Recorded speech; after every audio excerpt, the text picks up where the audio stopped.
Om Jnanatimirandasya Jnananjanashalakaya Chakshurunmilitam Yena Tasmai Shri Gurave Namaha. Shri Chaitanya Manobishtam Sthapitam Yena Bhutale Swayam Rupa Kadamayam Dadati Swapadantikam Vandeham Shri Guru Shri Yuta Padakamalam Shri Gurun Vaishnavamsya Shri Rupam Sadvjatam Sahagana Raghunathanvitam Tam Sajivam Sadvaitam Savadutam Parijana Sahitam Krishna Chaitanya Devam Shri Radha Krishna Padan Sahagana Lalita Shri Vishakhanvitamsya Nama Om Vishnu Padaya Krishna Prishtaya Bhutale Srimate Bhaktivedanta Swami Niti Namine Namaste Saraswate Deve Gauravani Prasharine Nirvishesha Shunyavadi Pashatya Deshatarine Namo Mahavadanyaya Krishna Prema Pradayate Krishnaya Krishna Chaitanya Namane Gauratvishe Namaha He Krishna Karuna Sindho Deenabandho Jagatpate Gopesha Gopika Kanta Radha Kanta Namostute Tapta Kanchana Gaurangi Radhe Vrindavaneshwari Vrishabhano Sute Devi Pranamami Hari Priye Vancha Kalpa Tarubhyascha Kripa Sindhubhya Evacha Patitanam Pavanebhyo Vaishnavebhyo Namo Namaha Jai Shri Krishna Chaitanya Prabhu Nityananda Shri Advaita Gadadhar Shrivasadi Gaur Bhakta Vrinda Hare Krishna Krishna Krishna Hare Hare Hare Rama Rama Rama Hare Hare Krishna. Hare So Krishna, everyone is able to hear Hare clearly? Krishna, Prabhuji. Hare Krishna. So everyone is able to hear clearly? Yes, Prabhuji, Yes, we are able to Prabhuji. hear you clearly. Okay, fine. So last time we had covered the preface, and today we will go through the introduction.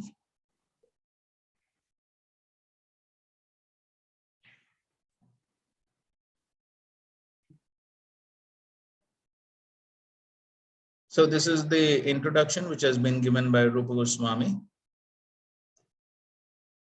The introduction to the Nectar of Devotion includes 3 topics. The Mangalacharin of the Bhakti Rasamrit Sindhu, a brief description of the book's content, and an authoritative definition of pure devotional service. So these are the 3 topics or the subject matters within the introduction. So beginning with the Mangalacharin. So the Mangalacharin is an auspicious invocation. Thus, Srila Prabhupada's first words in the introduction are invoking auspiciousness. So as you can see in the book, so those are the first words, invoking auspiciousness. So that is the purpose of the Mangalacharanam, to invoke auspiciousness. So Krishnadas Kaviraj Goswami, the Chaitanya Charitamrita, explains that a Mangalacharanam accomplishes 3 ends, defines the book's objective, offers obeisances, and offers benedictions. So these are the 3 purposes of a Mangalacharan in general. Hare Krishna, Prabhuji, we are only able to see the first slide. If you are showing some other slide, we are not able to see that. We are in the first slide only. So you are able to, what you are able to see now? The picture, Prabhuji, the first picture, Prabhupada, the picture. So what's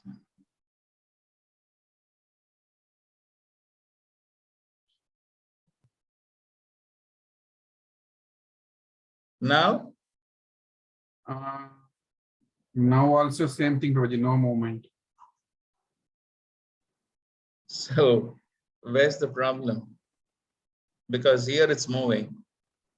Then Prabhuji, okay, maybe I should stop okay, and share again, bro. Yeah, that will. Okay.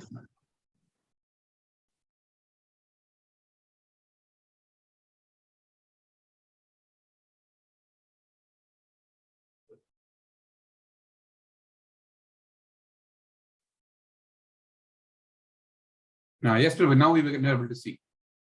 Okay, now you're able to see? Yes, Prabhuji. Okay, fine. Good. So So this is what we had said, that the Mangalacharin has the introduction has three topics: the Mangalacharin, a brief description of the book's content, and an authoritative definition of pure devotional service. And the Mangalacharin accomplishes three ends, defines the book's objective, offers obeisances, and offers benedictions. So the first 6 verses of the Bhakti Rasamrita Sindhu comprise Srila Rupa Goswami's Mangalacharin.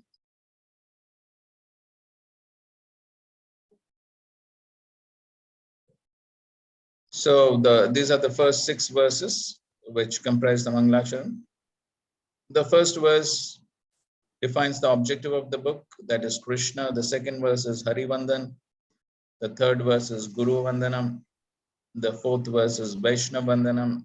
Fifth verse is Rupa Goswami praying for protection of the Bhakti Rasamrita Sindhu. The sixth verse is Rupa Goswami expresses inability to write the Bhakti Rasamrita Sindhu. And the second part of the introduction is the Granth Vibhag, the divisions of the book. So that's verse 7, which talks about the 4 divisions: East, South, and West and North. So these are the 4 divisions. Then the verse 8 talks about the waves within the Eastern division that we are focusing on. And verse 9 is giving some further explanation. And the last part, which is the most important part of the introduction, is the definition of pure devotional service, which has 3 verses. Okay, so now we will go one by one.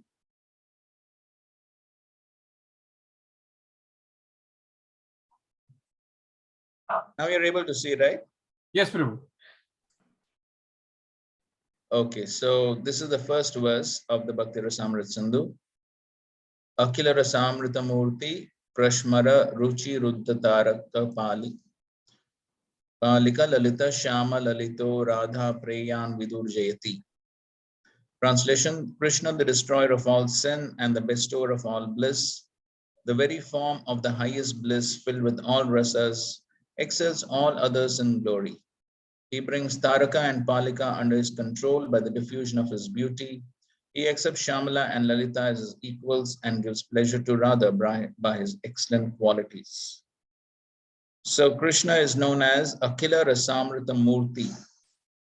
That's basically Vrindavan Krishna. He is Akhila Rasamrita Murti. That means an embodiment of all rasas.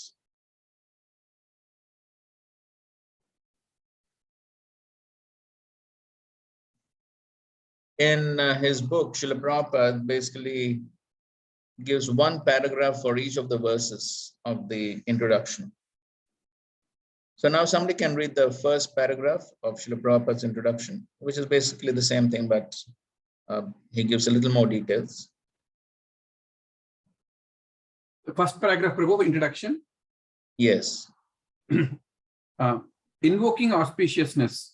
Lord Sri Krishna is the Supreme Personality of Godhead, the cause of all causes, the reservoir of all rasas, or relationships, which are called neutrality, passive adoration, servitorship, friendship, parenthood, conjugal love, comedy, compassion, fear, chivalry, ghastliness, wonder, and devastation. He is a supreme attractive form, and by his universal and transcendental attractive features, he has captivated all the gopis, headed by Taraka, Palika, Shyama, Lalita, and ultimately Srimati Radharani. Let his lordship's grace be on us, so that there may not be any hindrance in the execution of this duty of writing the Nectar of Devotion, impelled by his divine grace, Sri Srimad Bhakti Siddhanta Saraswati Goswami Prabhupada. Okay, so Krishna is known as Akhila Rasamrita Murti because he is able to exchange rasa. We had defined rasa, we had discussed about rasa last time. So he's able to exchange rasa relationship with all the living entities. And here Srila Prabhupada is giving a list of the various rasas. So there are 5 primary rasas and 7 secondary rasas. So the 5 primary rasas, as most of us may be knowing, is Shantaras, Dasyaras, Sakyaras, Vatsalyaras, and Madhuriras. These are the 5 primary rasas. And in addition, there are 7 secondary rasas, which Srila Prabhupada is also mentioning over here. And so how Krishna is able to exchange these different rasas simultaneously with many different people is very nicely illustrated in this verse of the Srimad Bhagavatam, where Krishna and Balaram are entering into the wrestling arena arranged by Kamsa. And there we can see that how different people are exchanging different rasas with Krishna, one person simultaneously. So somebody can read from the screen.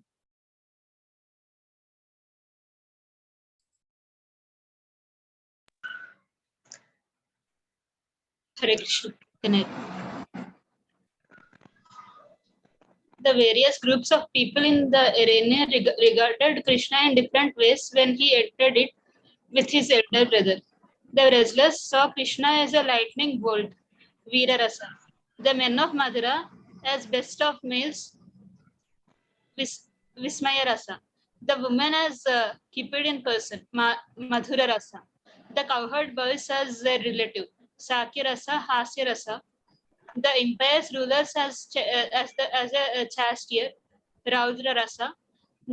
His parents and as their child, Vatsyala Rasa, Karuna Rasa. The king of Bhojas as death, Bhayanaka Rasa.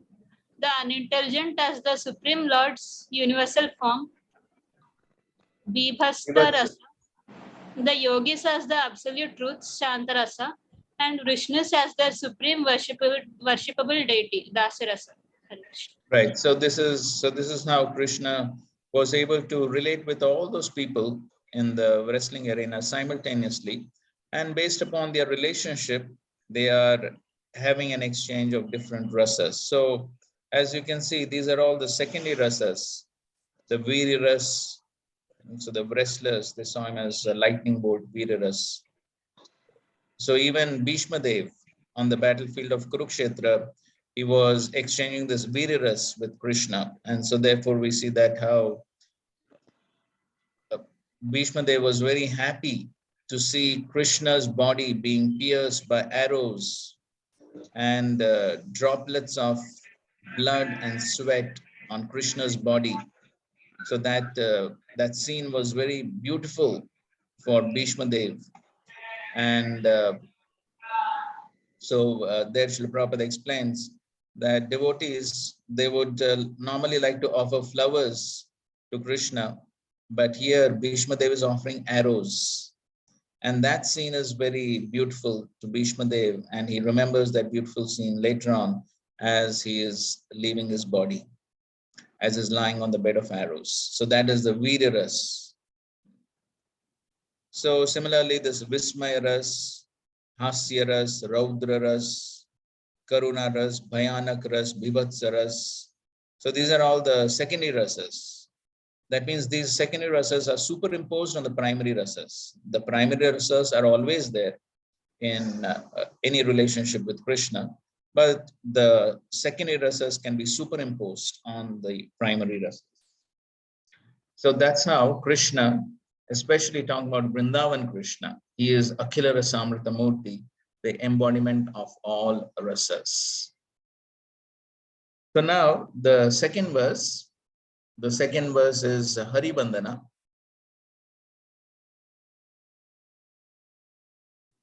And Srila Prabhupada in the second paragraph of his book describes the second verse. So now somebody can read the second paragraph, where essentially Srila Rupa Goswami is offering his obeisances to Sri Chaitanya Mahaprabhu. And Srila Prabhupada, of course, adds some more things in that. Please read the second paragraph. Hare Krishna Prabhuji. Let me offer my respectful obeisances unto the lotus feet of Srila Rupa Goswami Prabhupada and of Srila Bhakti Siddhanta Saraswati Goswami Prabhupada, by whose inspiration I have been engaged in the matter of compiling this summary study of Bhakti Rasamrita Sindhu. This is the sublime science of devotional service as propounded by Sri Chaitanya Mahaprabhu, who appeared 500 years ago in West Bengal, India, to propagate the movement of Krishna consciousness. Okay, so this is the second verse where essentially Rupa Goswami is offering obeisances to Sri Chaitanya Mahaprabhu. Now the third paragraph is the third verse where Rupa Goswami is offering obeisances to his spiritual master and elder brother, Srila Sanatana Goswami. So please read the third paragraph. Srila Rupa Goswami begins his great book by offering his respectful obeisances unto Sri Sanatana Goswami, who is his elder brother and spiritual master. And he prays that Bhakti Rasamrita Sindhu may be very pleasing to him. He further prays that by residing in that ocean of nectar, Sri Sanatana Goswami may always feel transcendental pleasure in the service of Radha and Krishna. Yes, so this is the third verse where he is offering obeisances to Sanatana Goswami. The fourth verse is Vaishnava Vandana. So please read the next paragraph. Let us offer our respectful obeisances to all the great devotees and acharyas, holy teachers, who are compared to sharks in the great ocean of nectar and who do not care for the various rivers of liberation. Impersonalists are very fond of merging into the supreme, like rivers that come down and merge into the ocean. The ocean can be compared to liberation and the rivers to all the different parts of liberation. The impersonalists are dwelling in the river water, which eventually comes to mix with the ocean. They have no information, however, that within the ocean, as within the river, there are innumerable aquatic living entities. The sharks who dwell in the ocean do not care for the rivers which are gliding down into it. The devotees eternally live in the ocean of devotional service, and they do not care for the rivers. In other words, those who are pure devotees always remain in the ocean of transcendental loving service to the Lord and have no business with the other processes, which are compared to the rivers that only gradually come to the ocean. Okay, so here Rupa Goswami is giving this nice analogy of the rivers flowing into the ocean and the sharks living within the ocean. So the impersonalists have been compared to impersonalists, and the various paths of liberation have been compared to the rivers, which eventually merge into the ocean. That is what is the goal of the impersonalists. The goal of the impersonalists is to merge into the impersonal Brahman. But Srila Rupa Goswami says that the Vaishnavas, they are like sharks within the ocean. And so the sharks within the ocean would never like to go into the river water. And so they remain within the ocean. So similarly, the devotees, the Vaishnavas, have been compared to the sharks within the ocean of transcendental loving service to the Lord. And they have no business with the other processes of liberation because they're very happy in that transcendental loving service. So Rupa Goswami gives three reasons why the Vaishnavas have been compared to sharks. So here, as you can see on the screen, Srila Rupa Goswami used the shark analogy to glorify devotees in three ways. The first one is sharks live only in the ocean. That means the devotees only live in the ocean of devotional service, the Bhakti Rasamrita Sindhu. The second is the sharks reject the rivers. So similarly, the devotees reject the various paths of liberation. And the third reason is the sharks are never caught in the fisherman's net. And so similarly, the devotees are never caught in the net of the cycle of birth and deaths. So these are three reasons why the devotees and the Vaishnavas have been compared to sharks. And Srila Rupa Goswami is offering his obeisances to all the Vaishnavas. Okay. Now the fifth verse, in the fifth verse, Rupa Goswami is praying to spiritual master Srila Sanatana Goswami for the protection of the Bhakti Rasamrita Sindhu. So please read the next paragraph, which is the fifth verse. Srila Rupa Goswami prays to his spiritual master, Srila Sanatana Goswami, for the protection of Bhakti Rasamrita Sindhu, the ocean of the pure nectar of devotional service, from the argumentative logicians who unnecessarily meddle in the science of service to the Lord. He compares their arguments and logic to volcanic eruptions in the midst of the ocean. In the midst of the ocean, volcanic eruptions can do very little harm. And similarly, those who are against devotional service to the Lord and who put forward many philosophical theses about the ultimate transcendental realization cannot disturb the great ocean of devotional service. Okay, so here he's comparing the argumentative logicians and other philosophers to volcanic eruptions within the ocean. And so he says, in the midst of the ocean, such volcanic eruptions may not cause much harm, but still, in order to prevent any disruption to the Bhakti Rasamrit Sindhu, still Srila Rupa Goswami is praying to his spiritual master, Srila Sanatana Goswami, for the protection of the Bhakti Rasamrit Sindhu. And the 6th verse, Rupa Goswami is expressing, very humbly submitting his incapability to write the Bhakti Rasamrit Sindhu. So the next paragraph is the 6th verse. Please read. The author of Bhakti Rasamrita Sindhu, Srila Rupa Goswami, very humbly submits that he is just trying to spread Krishna consciousness all over the world, although he humbly thinks himself unfit for this work. That should be the attitude of all preachers of the Krishna consciousness movement. Following in the footsteps of Srila Rupa Goswami, we should never think of ourselves as great preachers, but should always consider that we are simply instrumental to the previous acharyas, and simply by following in their footsteps, we may be able to do something for the benefit of suffering humanity. Hare Yes, Krishna. so here we find that Srila Rupa Goswami is very humbly accepting that he is actually unfit to write the Bhakti Rasamrit Sindhu. That is, of course, his humility. But then Srila Prabhupada is making the point that that should be the attitude of all the preachers of the Krishna consciousness movement, following in the footsteps of Srila Rupa Goswami. We should never think of ourselves as great preachers, but should always consider that we're simply instrumental to the previous acharyas. So that is a devotee's mentality. That is, a devotee always thinks himself to be simply an instrument. As Krishna is ordering Arjuna in the Bhagavad Gita, Nimitta Matram Bhavasavya Sachan, simply become an instrument in my hands. So Lord Krishna graphically demonstrated in the Vishwarup that the work of killing everyone on the battlefield of Kurukshetra was already done.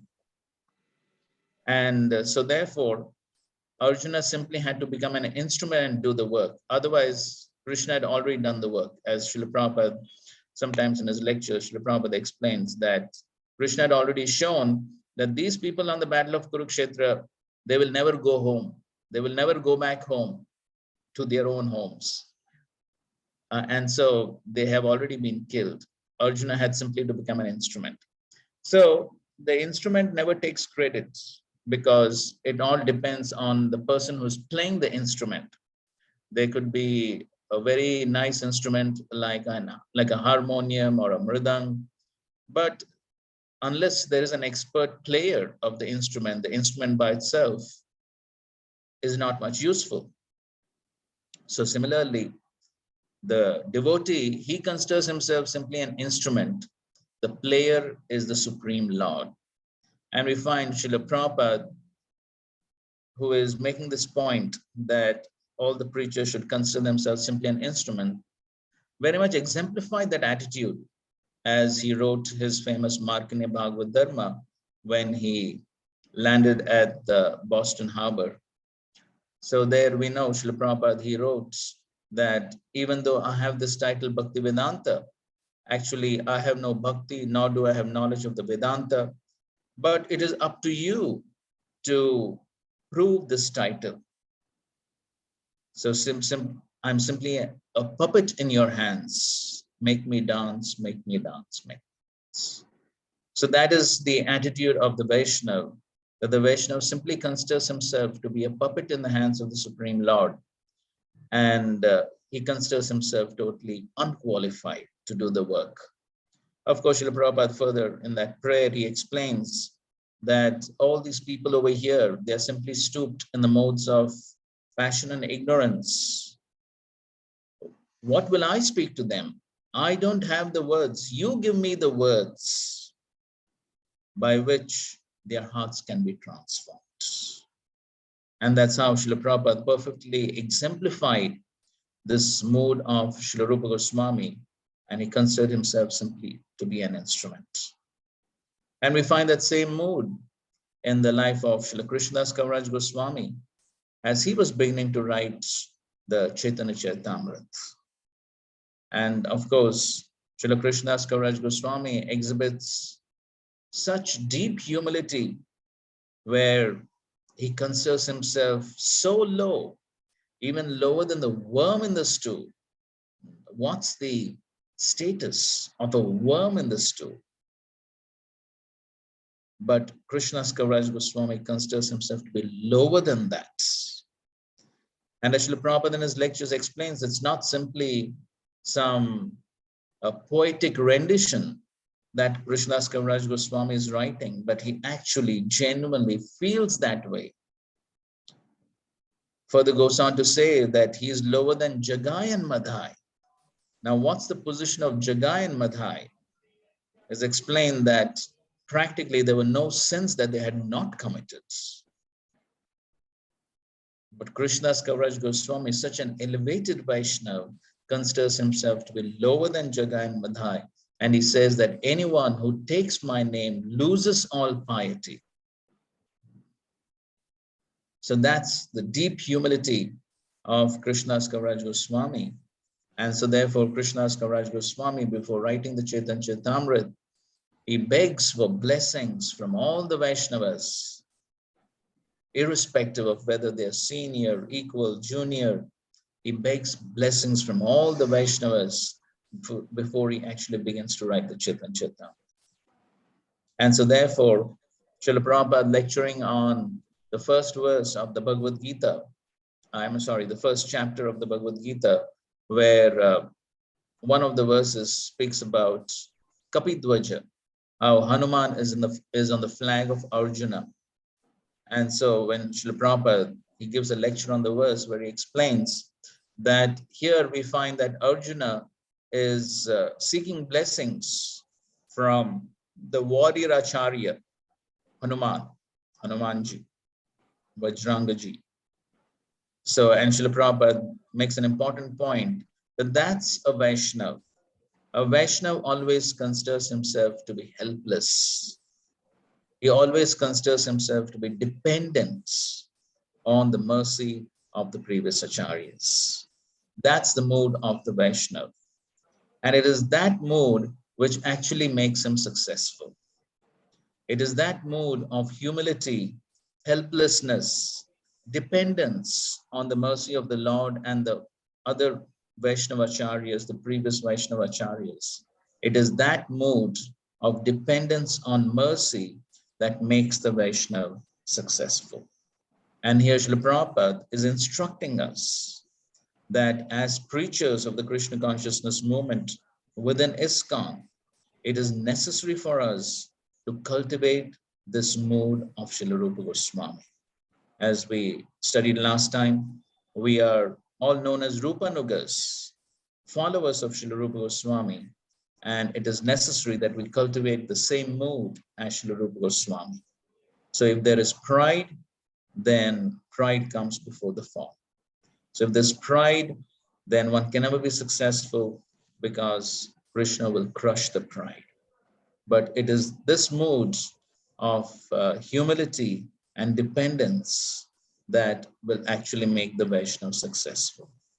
And so therefore, here Rupa Goswami, such an elevated Vaishnava, is through his own writing, showing that appropriate mood as simply instruments to the previous acharyas. So these are the first 6 verses of the introduction, which comprise the Mangalacharin. The second part of the Bhakti Rasamrita Sindhu is the Granth Vibhag, which is the divisions of the book. But before that, we have a lecture of Srila Prabhupada. Can somebody please read?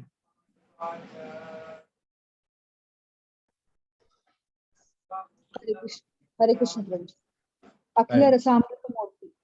So we can enjoy Krishna's loving service in so many ways, not only by the embrace of the gopis, but in the fight of Bhishma with Krishna and piercing his body with arrows. Therefore, Krishna is Akhila Rasamrita. There are 12 rasas, either primary rasa or secondary rasa. Any rasa, Krishna is ready to respond to any rasa. You want to deal with Krishna. That is Krishna's position. Nectar of Devotion lecture. Okay, fine. So we had discussed this point. Okay, so now coming to the Granth Vibhag, that is the overview of the Bhakti Rasamrita Sindhu. And so this is how the book has been divided into the Purva Vibhag, that is the Eastern division. Then there's the Dakshin Vibhag, the Southern division. There's the Paschim Vibhag, that is the Western division. And the Uttar Vibhag, that is the Northern division. So it begins with the Purva Vibhag, that is the Eastern division, which essentially we are going to study as a part of the Bhakti Shastri course. So the Purva Vibhag is Bhagavat Bhakti Bheda, chapters 1 to 19. And there's the Dakshin Vibhag, the Southern division, which is the Samanya Bhagavad Bhakti Rasa, chapters 20 to 34. Then there is a Paschim Vibhag, Mukhya Bhakti Ras, chapters 35 to 44. And then there is the Uttar Vibhag, Gauna Bhakti Ras, chapters 45 to 51. So this is how the Bhakti Rasamrita Sindhu is divided. The ocean is divided into these 4 divisions, but we are essentially going to focus on the Purva Vibhag, that is chapters 1 to 19. So that's what Srila Prabhupada is writing in the next paragraph.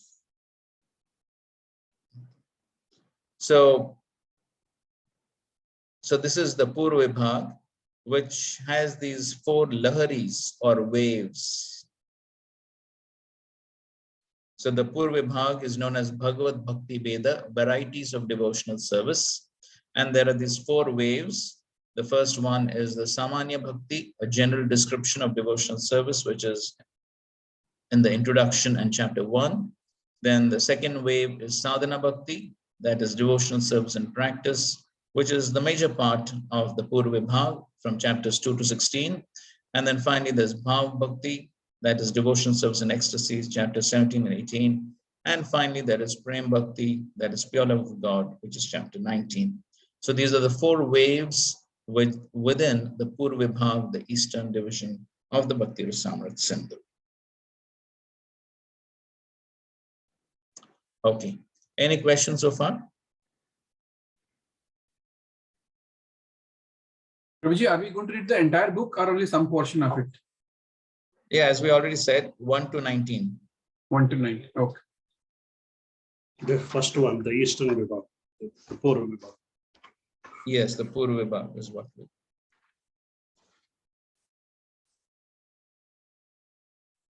Okay, so we'll proceed ahead. So this is the most important part of the introduction now, and that is the definition of pure devotional service.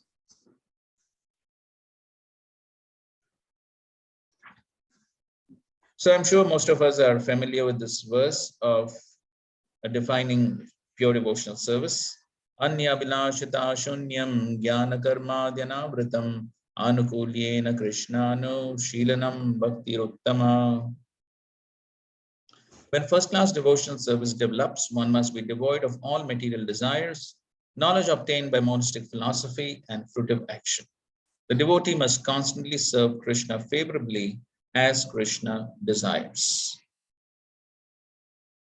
So just to bring to your attention, so normally who would give the OBA questions? Anantagopa Prabhu. Acha, he would give the questions. Okay, fine. And when I just wanted to say that this is normally the question that we give, which is the first question of your OBA questions in the handbook, the first question, which is basically talking about this definition of pure devotional service. So you can carefully note the various points that we are discussing.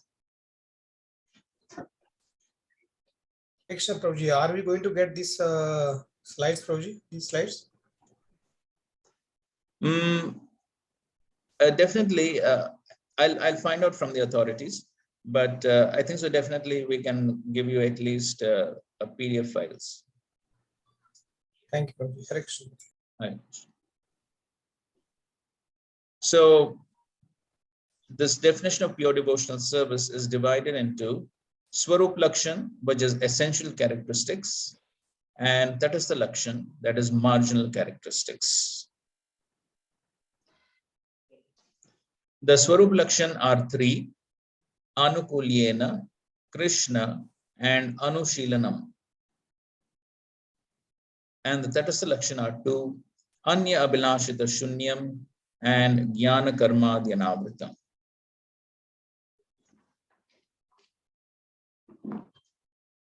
Okay. So now why is this classification into the Swarup and Tatastha Lakshan? So as the name Swarup Lakshan, or essential characteristics, says it is essential. That means in order for an activity to be called as devotional service, the Swarup Lakshan have to be present. They're essential characteristics. So without the Swarup Lakshan, an activity cannot even be called as devotional service.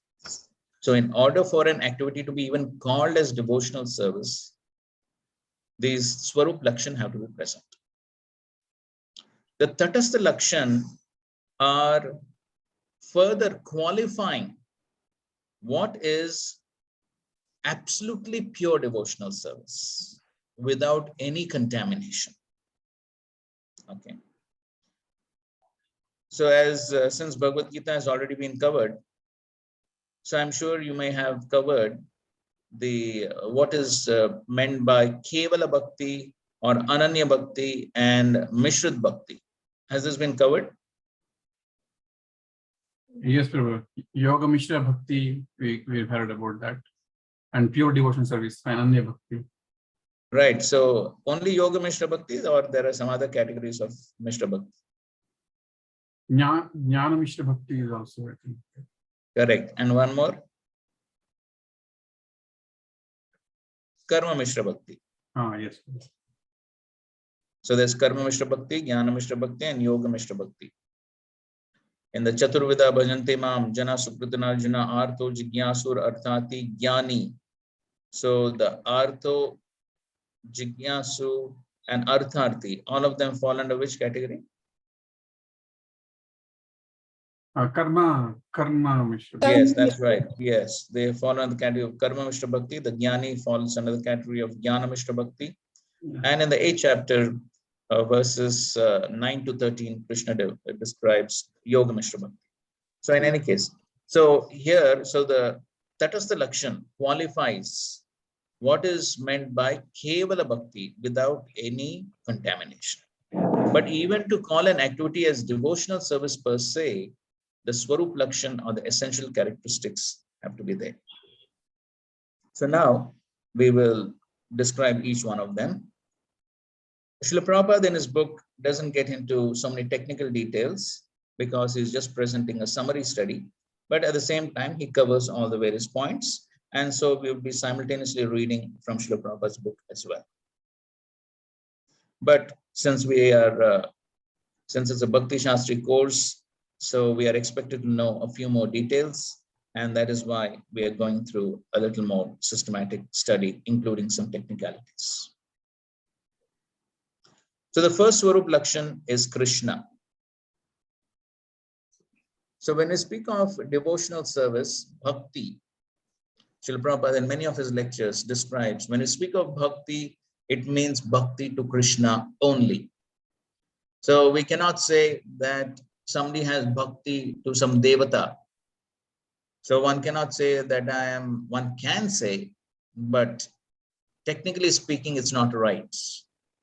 If one says I'm a Ganesh Bhakta or I'm a Shiva Bhakta, so technically speaking, it is not correct. Why? Because bhakti, which essentially means love, can only be with Krishna, because when we speak of love, love means no business. Love means just service for the sake of serving without any expectation of anything in return. That is the real meaning of bhakti or love. But usually people do go to devatas for business, for getting something in return. And therefore in the Bhagavad Gita, Krishna is condemning the demigod worshippers. Kama is the jnana prapadyante anyatevata, 720. So he's condemning them because they approach the devatas with kama, with some material desires to get something in return.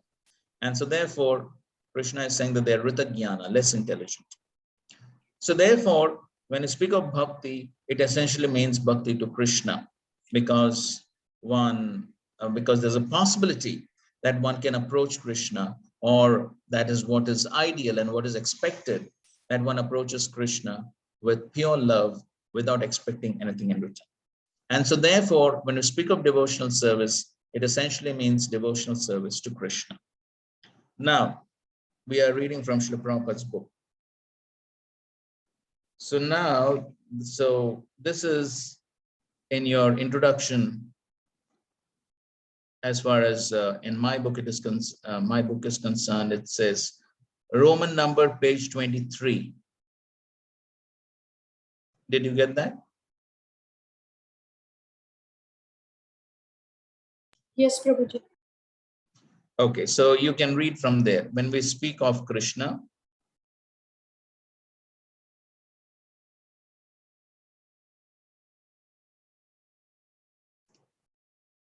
is it there on that page? Because sometimes page numbers differ from old editions, new editions, and things like that. No, Yes, Prabhuji. No, Prabhuji, it's Yes, not there. Prabhuji. Yes, yes, it is there, Prabhuji. When we speak of Krishna, we refer to the Okay, so Supreme Personality you of read Godhead. that. Yes. When we speak of Krishna, we refer to the Supreme Personality of Godhead, along with his many expansions. He is expanded by his plenary parts and parcels, his differentiated parts and parcels, and his different energies. Krishna, in other words, means everything and includes everything. Generally, however, we should understand Krishna to mean Krishna and his personal expansions. Krishna expands himself as Baladeva, Sankarshana, Vasudeva, Aniruddha, Pradyumna, Rama, Narasimha, and Varaha, as well as many other incarnations and innumerable Vishnu expansions. These are described in Srimad Bhagavatam to be as numerous as the uncountable waves. So Krishna includes all such expansions as well as his pure devotees. In the Brahma Samhita, it is stated that Krishna's expansions are all complete in eternity, blissfulness, and cognizance. Yes. So when we speak of Krishna, it includes Krishna and his personal expansions. So as we know, Krishna expands himself essentially for the purpose of rasa, for the purpose of exchanging rasa, for the purpose of exchanging loving relationships. And so Krishna enjoys all those loving relationships with his various expansions. And therefore he expands, Eko Bahusyam, as the Vedic literature states, that one, Eko, expands, Bahusyam. So his various expansions have been essentially classified into two categories, the Swamshas and Vibhinnamshas. I'm sure by now you may be familiar with these terms. So the Swamshas refer to his personal expansions or his immediate expansions, which includes, as Srila Prabhupada is mentioning, as we know, his first expansion is Baladev, and then Baladev further expands into the Chaturvyuha, that is Shankarshan, Vasudev, Aniruddha, and Pradyumna. And so then further expansions, further avatars, Rama, Narasimha, Varaha. So all these are considered his Swamshas or his personal expansions, which is essentially the Vishnu Tattva. Then there are the Vibhinnamshas, which are basically the Jiva Tattva, the living entities. So this is the Jiva Tattva. So now, when we speak of Krishna, and in addition to this, there is also the Shakti Tattva. Okay, the various Shaktis, the various energies, of which the primary energy is Krishna's Ladini potency, represented by Srimati Radharani. And then Srimati Radharani expands into the various Lakshmis and the queens of Dwarka and so on and so forth. And also there is the material energy in the form of Durga Devi. So they're all expansions of Srimati Radharani. So now when we speak of Krishna, so Krishna includes everything. Krishna includes the Swamshas, the Vibhinnamshas, the Shaktis, includes everything. So then when we speak of pure devotional service to Krishna, who should be included? So can we say that devotional service to Krishna is worshipping all the manifestations of the material energy in the form of the trees, the hills, and the rivers, and the mountains? So can worship of any of these be included within pure devotional service? Can worship of any of the jivas be included within pure devotional service? Because they are also expansions of Krishna. So therefore, Srila Rupa Goswami explains, as commented by the Acharyas, that if we include anything and everything within the definition of pure devotional service, then it will make the definition too inclusive. It will make the definition too inclusive. We are including too many things, then practically anything and everything, worshipping anything and everything will become pure devotional service, because there is nothing that can be separated from Krishna. So as you have already studied in the 7th chapter of the Gita, 4th verse, Krishna speaks about Bhumira Ponalavayu Kamanobuddhi Revacha Ahankara Ityame Bhinna Prakritir Ashtada. So there he's speaking about his Apara Prakriti, Apara Shakti. And then the next verse he speaks about Aparem Itastvanyam Vidhi Prakritam Me Param Jiva Bhutam Mahabaho Yedam Dharite Jagat. This is Para Prakriti. And the 6th verse he says, besides these Para and Apara Prakriti, there's nothing else. Everything is basically a combination of these two. And so therefore, the entire cosmic manifestation is all Krishna, because everything is Krishna's energies. So then even if we worship a stone or a tree or a mountain, everything should be considered as pure devotional service. But that makes the definition too inclusive. On the other hand, the Mayavadis, they say that worship of Krishna means only Krishna, without anyone else. Only Krishna. So in the initial days of the movement, one of the painters, artists, drew a picture of only Krishna without anyone else. Srila Prabhupada didn't appreciate that. He said, this is Mayavad. Because Krishna is never alone. Srila Prabhupada very often gives the example of the king. Or to put it into modern day context, you could take the prime minister or the president. So whenever the prime minister or the president comes, is he alone? No, he has his own entourage. And I'm sure many of us have seen such a huge entourage that goes with the prime minister or the president. So similarly, if that is applicable to a mundane person of this world, then what to speak of Krishna? How can Krishna be alone? So just like the photo that you see on the screen, is Krishna alone? Who else is there with Krishna? Gopikas, peacock, trees, moon, river. Yes. Yeah. Yes, so there are so many other entities along with Krishna. So Krishna is never alone.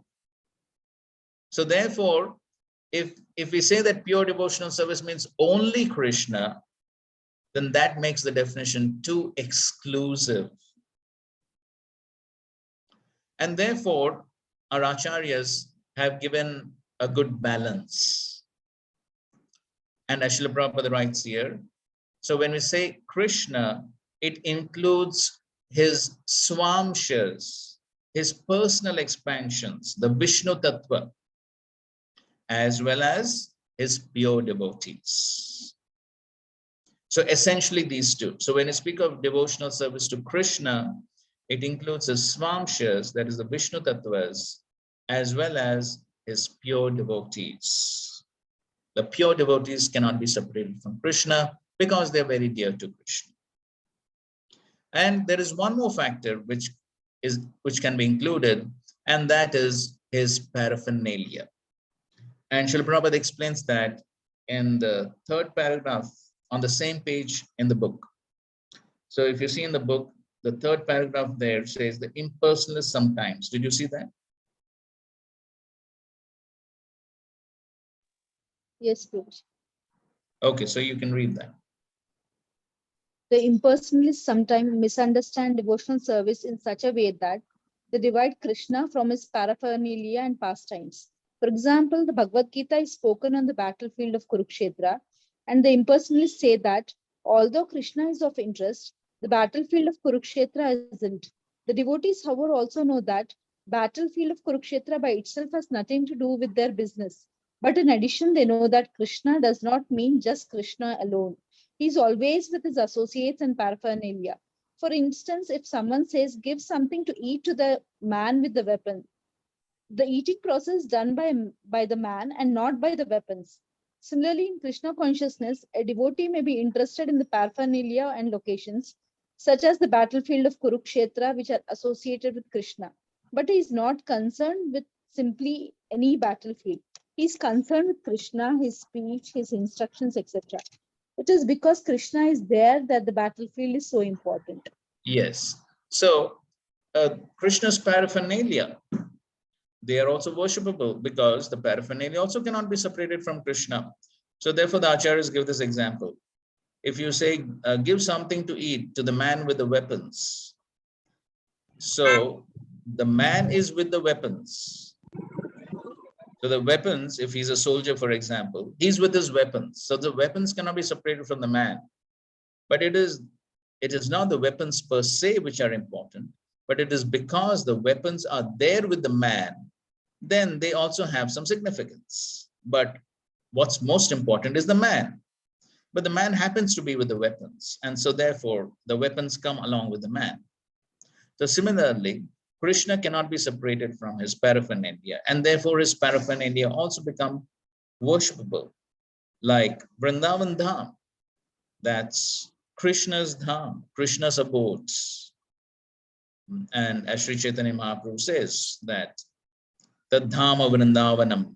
So that the Vrindavan Dham becomes worshipable because it's associated with Krishna.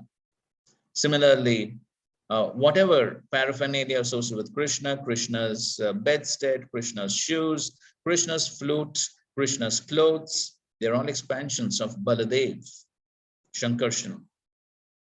And so therefore, all of them become also worshipable. So similarly, Krishna's instructions, the Bhagavad Gita, the Srimad Bhagavatam, we place them on the altar. They're as worshipable as Krishna because they're Krishna's instructions. They are describing the pastimes of Krishna. And so therefore, they are all equally worshipable. And so therefore, when we speak of devotional service to Krishna, it includes Krishna and his personal expansions, the Swamshas, his pure devotees, as well as his paraphernalia. That gives a good balance between the two extremes. Okay, so that's what is included when we speak about devotional service to Krishna. I hope this point is clear. Any clarification so far?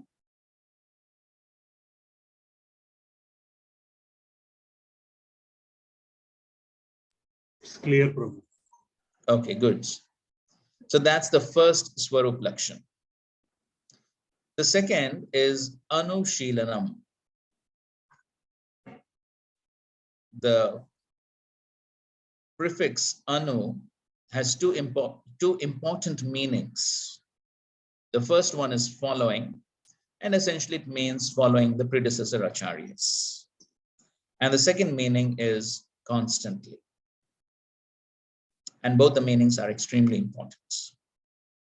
And Shilanam means behavior or activity.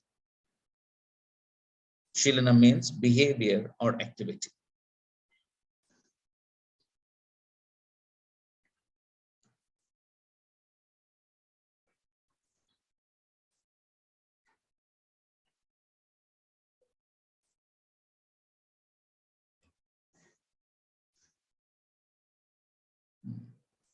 Okay, so now you can go to Roman page number 21. And there you can read the second paragraph. This devotional service is a sort of cultivation. Can you read, Prabhu? Go ahead. The devotional service is a sort of cultivation. It's not simply inaction for people who like to be inactive or devote their time to silent meditation. There are many different methods for people who want this, but cultivation of Krishna consciousness is different. The particular word used by Srila Rupa Goswami in this connection is Anushilana, or cultivation by following the predecessor teacher, acharyas. As soon as we say cultivation, we must refer to activity. Without activity, consciousness alone cannot help us. All activities may be divided into two classes. One class may be for achieving a certain goal, and other may be for avoiding some unfavorable circumstances. In Sanskrit, these activities are called pravritti and nivritti, positive and negative actions. There are many examples of negative actions. For instance, a diseased person has to be cautious and take medicine in order to avoid some unfavorable illness. Correct. Okay, fine. So the first and most important point over here is, when we speak of pure devotional service, it refers to activity or behavior. As Srila Prabhupada is writing, that without activity, consciousness alone cannot help us. When we speak of pure devotional service, bhakti means love. And when we speak of love, there has to be activity to show that love. So I could tell any person, I have so much love for you, but if it's just lip service, words, but there's no activity to show that love, it has no meaning. It has no meaning. So if I really love someone, then I have to show that love by some activity, either by words, by actions, some way I have to show that love. Just like the famous example which Srila Prabhupada and the Acharyas often give, which gives us some glimpse of pure love, though it is not totally pure love, but as Srila Prabhupada says, some glimpse of pure love, and that is a relationship between a mother and child. So it's not that the mother just says to the child, oh, I love you so much, I love you so much. But the mother shows that love through selfless service. So some of you who are mothers may definitely have good experience of how small children get up middle of the night and they may pass urine and stool and so many things. But still, mothers, they continue to take care of the child very patiently, getting up in the middle of the night and taking care of the child and so on and so forth. Why? Because there is love.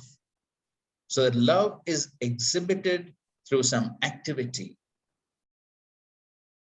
It's not just lip service. And so similarly, we are trying to love the Supreme Lord. And that love has to be exhibited through practical service. Now, since Nectar of Instruction has already been covered, you may remember that Srila Prabhupada writes in the purport to the third verse of the Nectar of Instruction, right in the beginning, Prabhupada writes that devotional service is not a matter of sentimental speculation or imaginative ecstasy. Its essence is practical activity.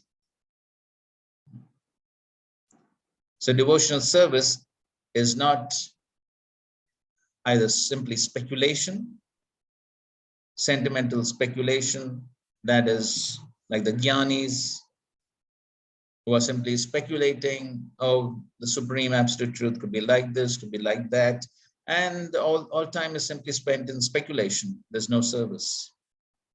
Nor is it imaginative ecstasy, that is of the sahajiyas, who imagine themselves to be on a very high elevated platform, and then they may render service, may not render service, but then they are involved in so many other activities.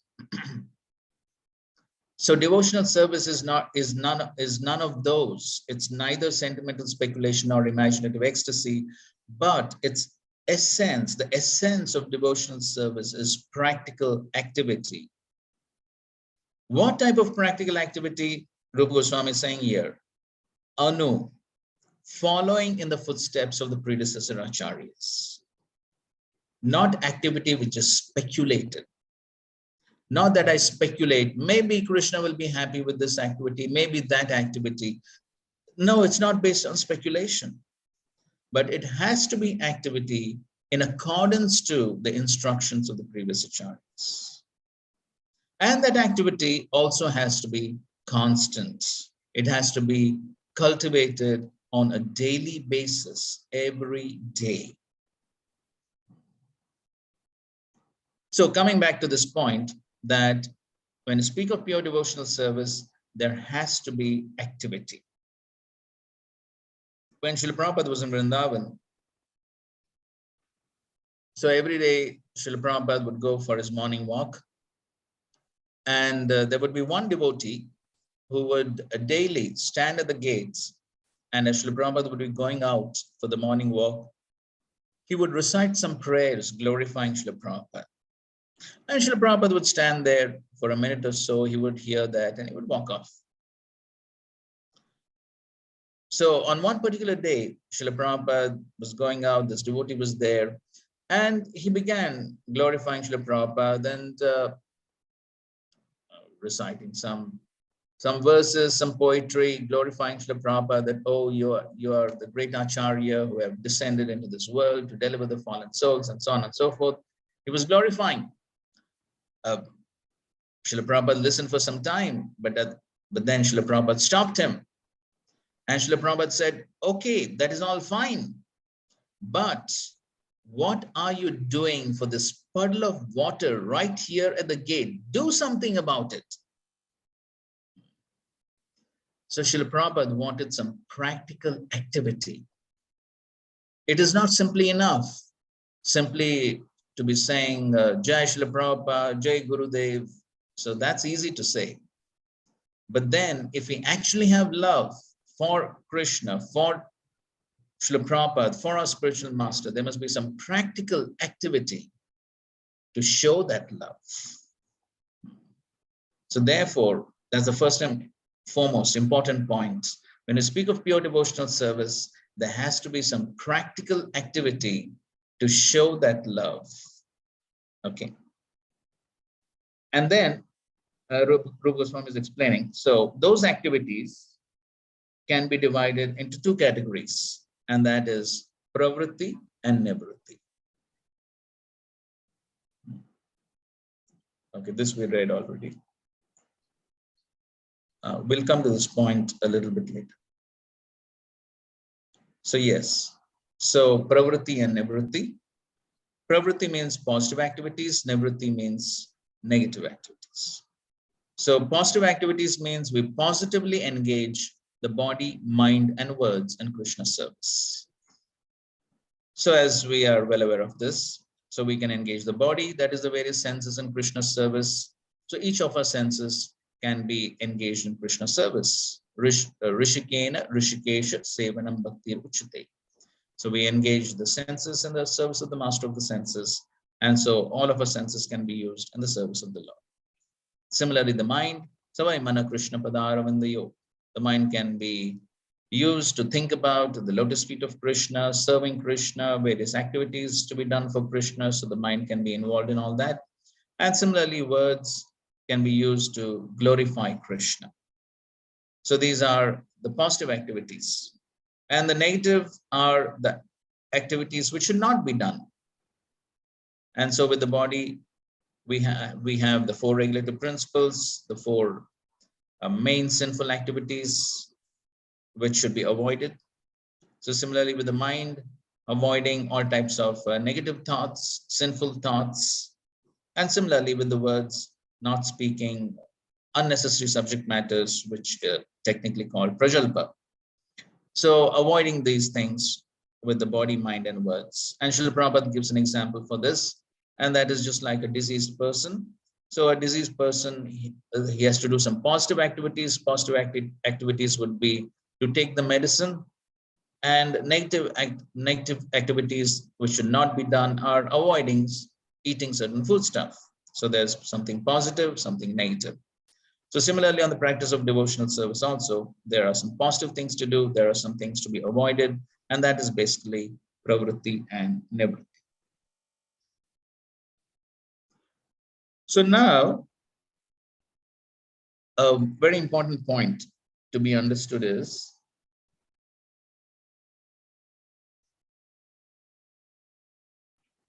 Okay, somebody can read the next two paragraphs, please. Next two paragraphs. Starting from those who are cultivating spiritual life, Prabhu. Yes. Those who are cultivating spiritual life and executing devotional service are always engaged in activity. Such activity can be performed with the body or with the mind.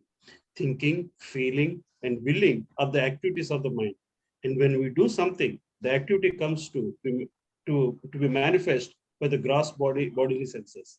Thus, in our mental activities, we should always try to think of Krishna, try to plan how to please him, following in the footsteps of great acharyas and the personal spiritual masters. There are activities of the body, activities of the mind, and activities of speech. A Krishna conscious person engages in words in preaching the glories of the Lord. This is called Kirtana. And by his mind, a Krishna conscious person always thinks of activities of the Lord. As he is speaking on the battlefield of Kurukshetra or engaging in his various pastimes in Vrindavana with his devotees. In this way, one can always think of activities and pastimes of the Lord. This is the mental culture of Krishna consciousness. Okay, so here Srila Prabhupada has basically explained how one can engage the body, mind, and words in Krishna's service. So that's a further explanation of that point. Okay, please continue reading. Similarly, we can offer many services with our bodily activities, but all such activities must be in relationship with Krishna. This relationship is established by connecting oneself with the bona fide spiritual master, who is the direct representative of Krishna in disciplic succession. Therefore, the execution of Krishna conscious activities with the body should be directed by spiritual master and then performed with faith. The connection with the spiritual master is called initiation. From the date of initiation by the spiritual master, the connection between Krishna and person cultivating Krishna consciousness is established. Without initiation by a bona fide spiritual master, the actual connection with Krishna consciousness is never performed. Please continue reading one more paragraph. This cultivation of Krishna consciousness is not material. The Lord has three general energies, namely the external energy, the internal energy, and the marginal energy. The living entities are called marginal energy. In the material cosmic manifestation, in the action of the external, manifestation. Is the action of the external or the material energy. Then there is the spiritual world, which is a manifestation of the internal energy. The living entities, who are called marginal energy, perform material activities when they are acting under the inferior external energy. And when they engage in activities under the internal spiritual energy, their activities are called Krishna conscious. This means that those who are great souls or great devotees do not act under the spell of material energy, but act instead under the protection of the spiritual energy. Any activities done in devotional service or in Krishna consciousness are directly under the control of spiritual energy. In other words, energy is a sort of strength, and this strength can be spiritualized by the mercy of both the bona fide spiritual master and Krishna. Right? Yes. So a question could be raised that when you speak of devotional service, it is a spiritual activity. Devotional service means spiritual activities. But we are performing these spiritual activities with our material senses, with material mind, material words, everything is material what we have. So how can we perform spiritual activities with material body, mind, and senses? So to answer this question, Rupa Goswami is describing these things. So as you can see on the screen, the service or anushilanam obtainable only by the mercy of Krishna and his devotees is a transformation of the Lord's Swarup Shakti, and thus is not material but spiritual. However, one should understand that though it is purely spiritual, it makes its appearance and is not created, since it is eternal, in the body, mind, and words by taking over the functions of the body, mind, and words. So an important point here is that yes, devotional service is a transformation of the Lord Swarup Shakti, the Chit Shakti, or the internal energy, the internal potency of the Lord, the spiritual energy of the Lord. That is what is meant by devotional service. Devotional activities are spiritual activities.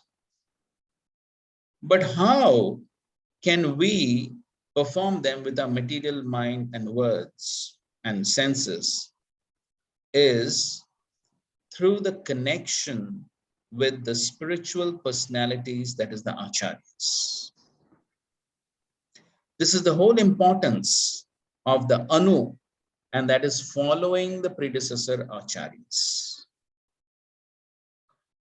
As Srila Prabhupada is writing in his book, what we just read, any activities done in devotional service or in Krishna consciousness are directly under the control of spiritual energy. And before that, he has written, this means that those who are great souls or great devotees do not act under the spell of material energy, but act instead under the protection of the spiritual energy. So even though as a conditioned soul, I may be under the influence of the material energy, but when I perform an activity under the instruction of the great souls, the acharyas, who are under the spiritual energy, then my activities also become spiritualized. So as far as the great souls are concerned, now you have already studied this in Bhagavad Gita, 9th chapter, 13th verse. Mahatmanastamam partha devim prakritim ashrita bhajanti ananya manaso gyatva bhutadim avyayam. So Krishna is saying the Mahatmas, devim prakritim ashrita, they have taken shelter of the Devi Prakriti, or the internal potency of the Lord, the spiritual energy of the Lord. And so because these great acharyas, the Mahatmas, have taken shelter of the internal potency of the Lord, when I follow their instructions, then my activities also come under the jurisdiction of the internal energy. And that is the whole importance of anu, that is following the predecessor acharyas. So if my activities are not according to the instructions of the predecessor acharyas, my activities simply remain material.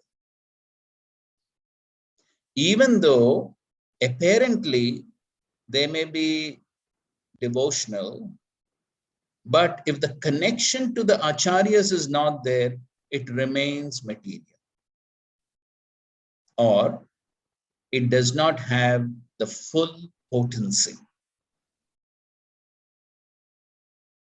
And therefore, it is very essential that any activity we perform in devotional service be according to the instructions of the predecessor acharyas. As Srila Prabhupada explains in his purports in the Bhagavatam, Chaitanya Charitamrita, so many places, just like the chanting of the holy names, the Hare Krishna Mahamantra. Hare Krishna Mahamantra is available everywhere by the grace of Srila Prabhupada, spread all over the world. And anyone can chant the holy names, which is fine. There will definitely be some effect. Some Sukriti will definitely be there. But if we want the full effect, the full potency of the chanting of the holy names, then the holy names, the Maha Mantra, must be received in disciplic succession from the acharyas. And therefore the Padma Puran states, Sampradaya Vihina Mantrasya Nishvalaha Mataha. Without obtaining the mantra from the Sampradaya, it becomes Nishvala. Nishvala means no fruit is achieved.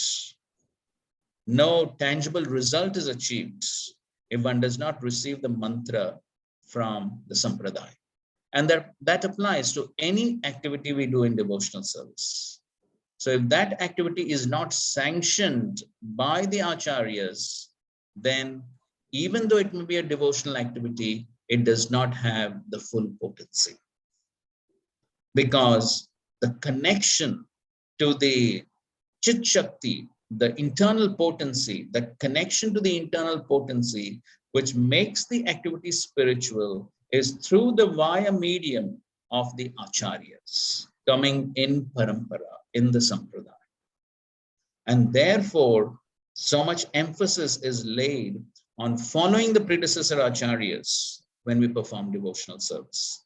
And as we'll be studying in the later chapters, this point is very much emphasized.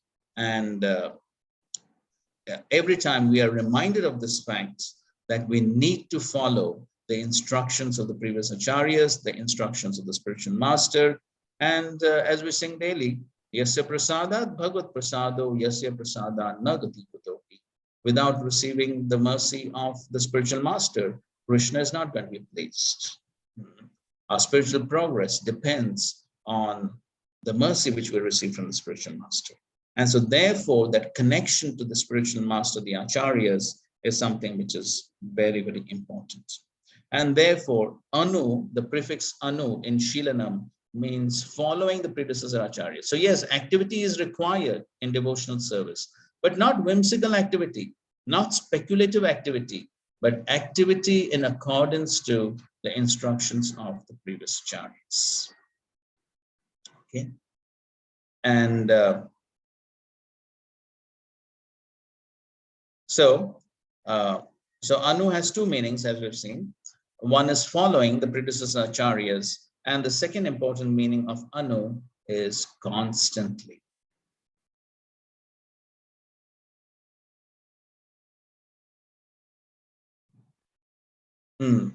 So this is from the BTG. The word anu suggests that one should engage himself in the service of the Lord without any interval. He must be engaged in the service 100% and always. There must not be any interruption in such progress of devotional service. So this is the other important meaning of anu. And so therefore, devotional service must be continuous every day. It's not something which is performed occasionally, once in a while. No. It's something which needs to be cultivated every day.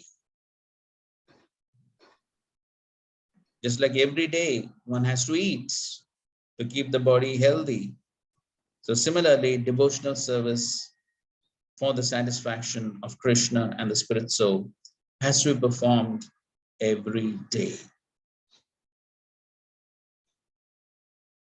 So on that point, yes. So we have a lecture of His Holiness Giriraj Swami Maharaj. Can somebody please read from the screen?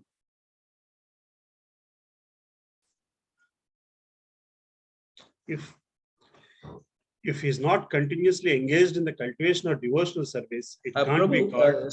Prabhu, sorry to interrupt, but I think so it will be nice if we give chance to other devotees also. Absolutely, Prabhu.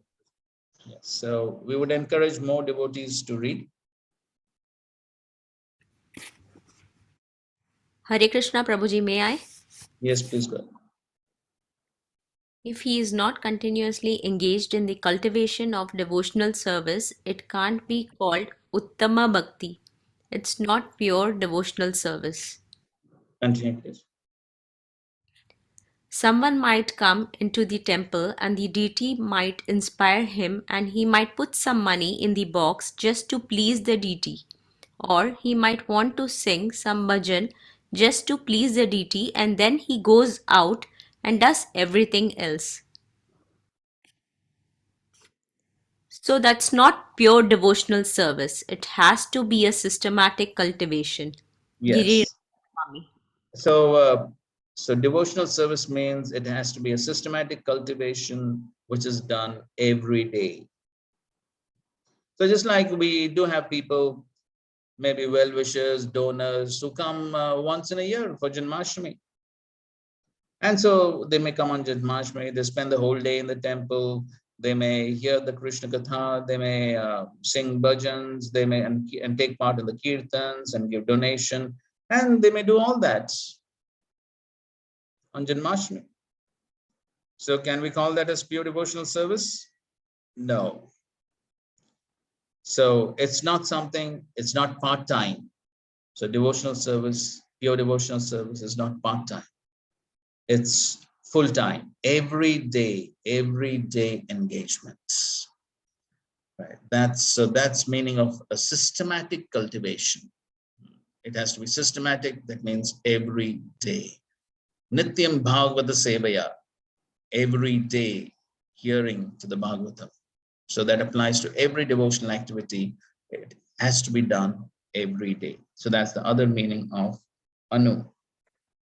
Okay, so pure devotional service is an activity that has to be systematically cultivated every day in accordance to the instructions of the predecessor acharyas. That is the meaning of Anushilanam. Okay, is this point of Anushilanam clear? Yes, Prabhuji. Anybody has any doubts or questions?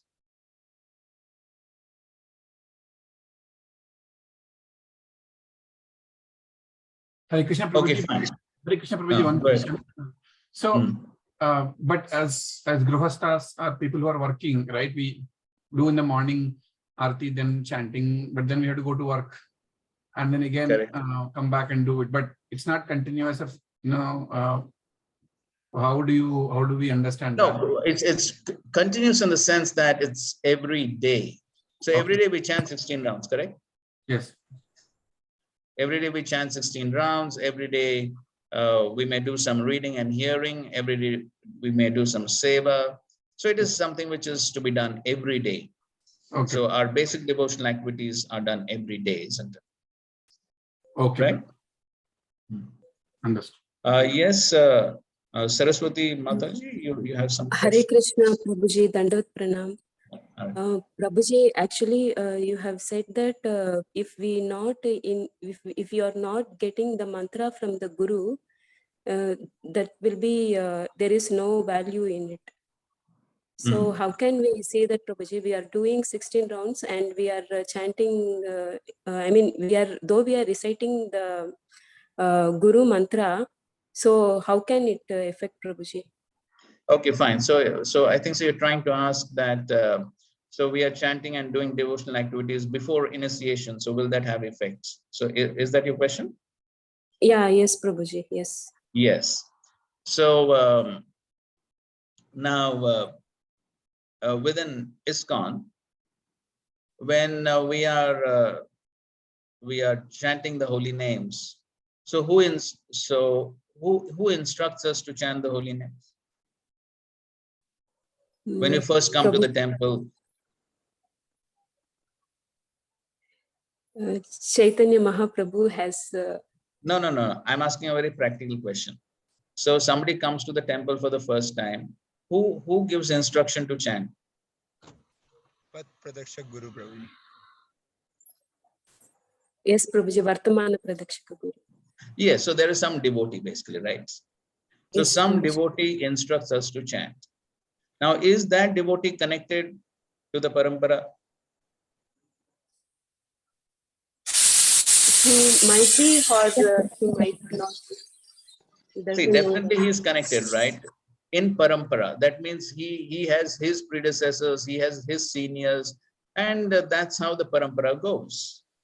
So ultimately, that parampara is coming from Srila Prabhupada, and of course, before that, there are predecessor acharyas. But as far as ISKCON is concerned, that's coming from Srila Prabhupada, and so there's Prabhupada, there's Srila Prabhupada's disciples, and then there are the followers of those disciples, and in this way, this is the parampara that is coming.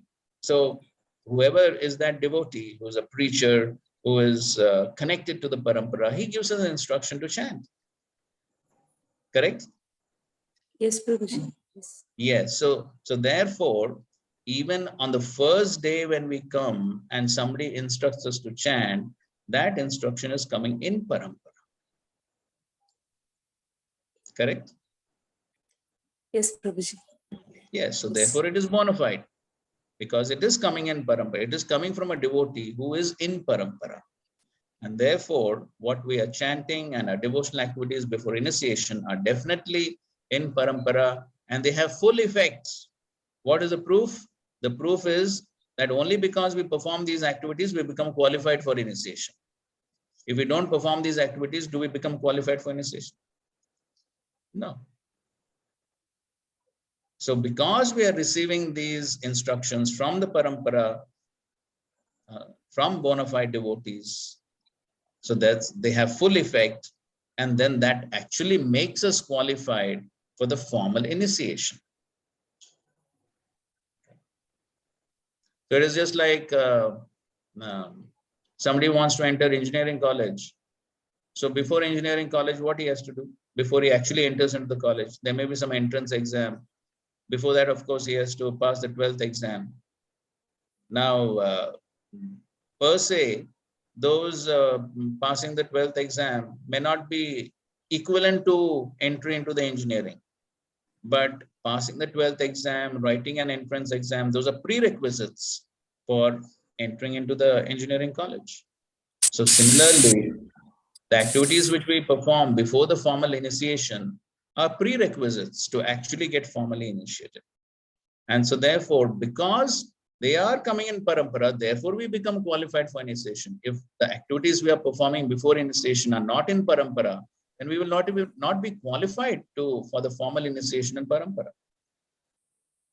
Hope the point is clear. Yes, Prabhuji. Okay. Clear, Prabhuji. Thank you so much. Thank you. Any other questions?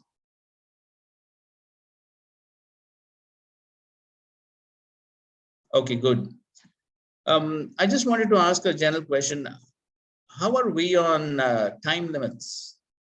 Do we stick to absolutely 8 o'clock means dot on 8, or a little bit extensions are okay? Prabhuji, in previous sessions, up to 8:30, some of the sessions will be gone through. Okay, so you're flexible till 8:30. Yeah, that's what 6:30 to 8:30 we are committed, Prabhu.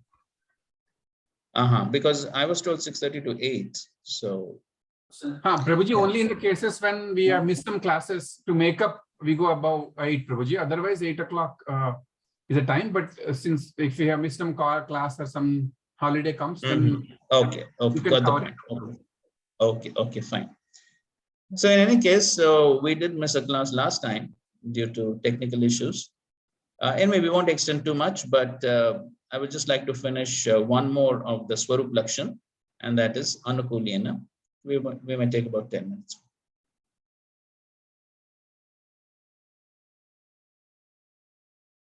So the next Swarup Lakshan is Anukulena, which means favorable.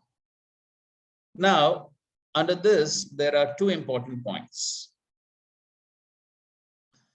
So the first point is that the devotional activity has to be pleasing to Krishna. And the second point is it has to be performed with the intention to please Krishna. Okay, the activity must be pleasing to Krishna. That means Krishna must be pleased with the activity. But also, I have to perform the activity with the intention to please Krishna. Both the points are equally important, and we will see that with the help of examples. Okay, somebody can read from the screen. Hare Krishna, Prabhuji. Shall I read, Prabhuji? Go ahead. Okay. Swarupa Lakshana. The definition of Anukulya as pleasing for Krishna is both too extensive and too limiting. For instance, the action Anusilanam of a demon attacking Krishna is the rasa of fighting. Yuddha Vira rasa, derived from Utsaha Rati. From Krishna's perspective, it is pleasing for him, since he takes pleasure in fighting with them. Continue. Okay. Again, an illustration of the definition being too limited, if Anukulya means pleasing to Krishna, is given. When Yashoda left Krishna and went to take the milk of the fire, Krishna was not pleased. Thus, Yashoda would be excluded from the definition of bhakti. Continue. In order to prevent the definition from being too extensive, the first case, and to limiting the second case, the definition of Anukulya should be explained as devoid of hostility on the part of the performer. This will exclude the demons because they have hostility in the form of hatred for Krishna. This definition will also not exclude Yashoda because she is devoid of hostility to Krishna. Yes. So this is the explanation of Vishwanath Thakur.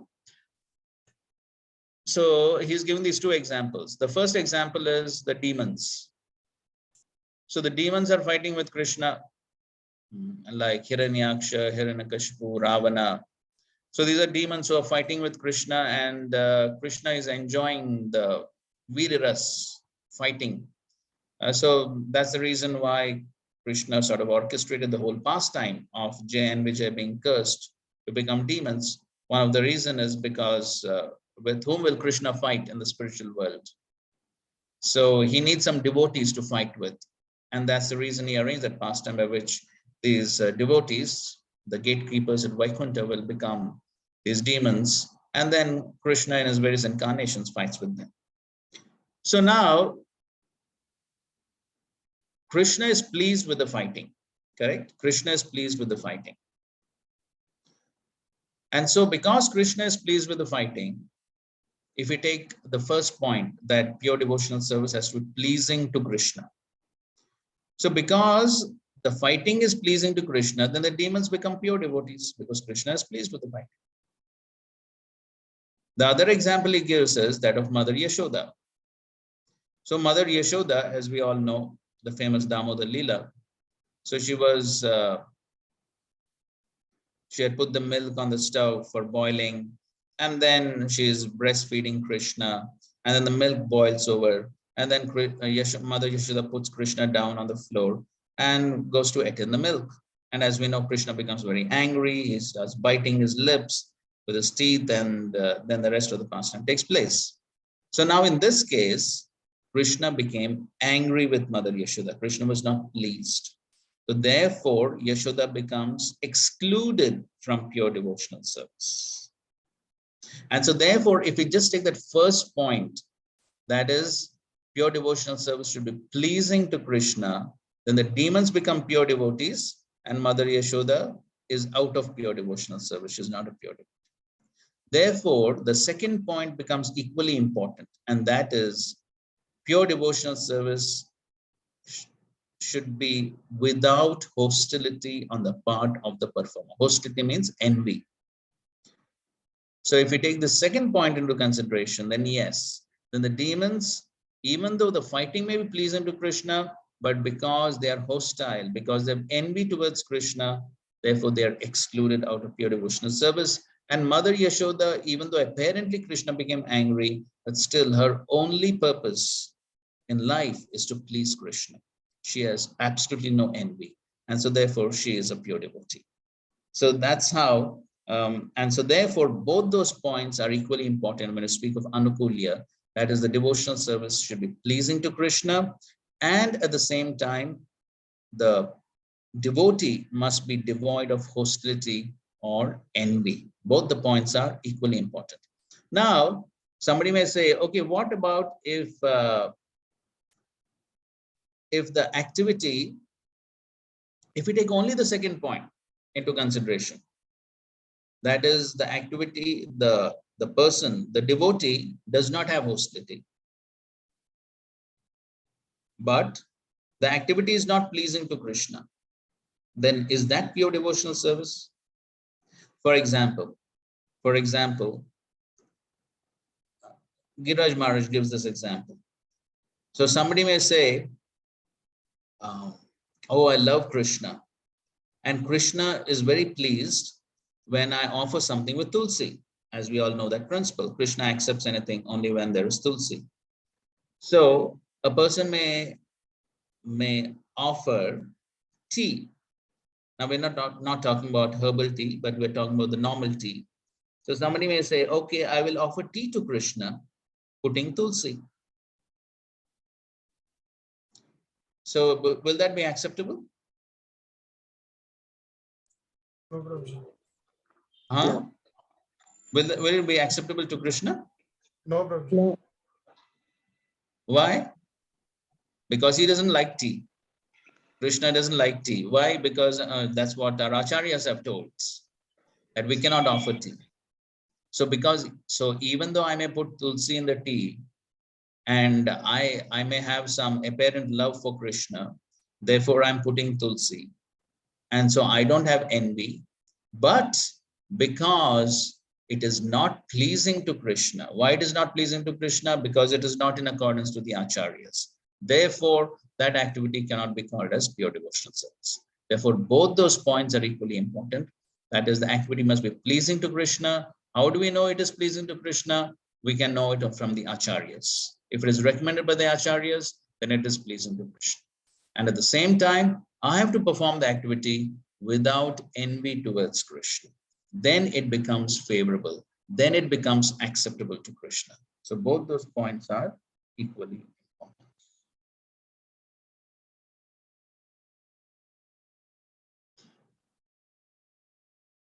So,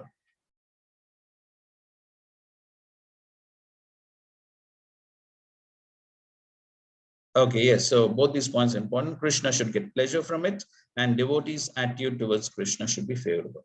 So this is basically a summary of the Swarup Lakshan.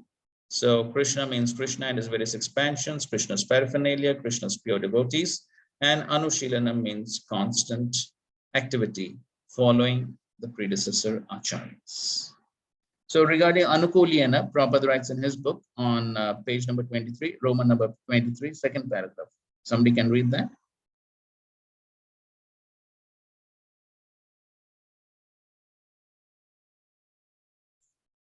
This cultivation of Krishna consciousness. Devotional service means? So if somebody has... It's Praveen Prabhu, it's on 25, second paragraph. Oh, so anyway, whoever has got it, just read. It is 24 second paragraph. 24, yes, go ahead. So whoever has got it, just read. Okay. Devotional service. Read Prabhu. Read Prabhuji. Read. Go ahead, Mataji. I have read. Go ahead, Mataji. Devotional service means to prosecute Krishna consciousness, Krishna conscious activities, which are favorable to the transcendental pleasure of the Supreme Lord Krishna, and any activities which are not favorable to the transcendental favor of the Lord cannot be accepted as devotional service. For example, great demons like Ravana, Kamsa, and Hiranyakashipu were always thinking of Krishna, but they were thinking of him as their enemy. This sort of thinking cannot be accepted as bhakti or Krishna consciousness. Okay, so we hope that this point of Anukulyana is clear. Yes. Okay. Okay, fine. So we have covered the Swarup Lakshan basically today, and we will continue our discussions on Monday, correct? Okay. Yes, Prabhu. Okay, so we'll continue our discussions on Monday. Okay, fine. So we'll stop for today. Thank you very much. Srila Prabhupada ki jai, Shri Bhakti Rasamrit Sindhu ki jai, Shri Rupa Goswami Pad ki jai, Samved Gaur Bhakti ki jai. Hare Krishna, Krishna Krishna, Hare Hare. Hare Ram, Ram Ram. Hare Krishna Prabhuji. Thank you, Prabhu. Thank you. Thank you. Hare Krishna, Lilananda Prabhu, Dandat Pranam. Prabhuji, your father-in-law, Prabhuji? You can stop recording. Yeah.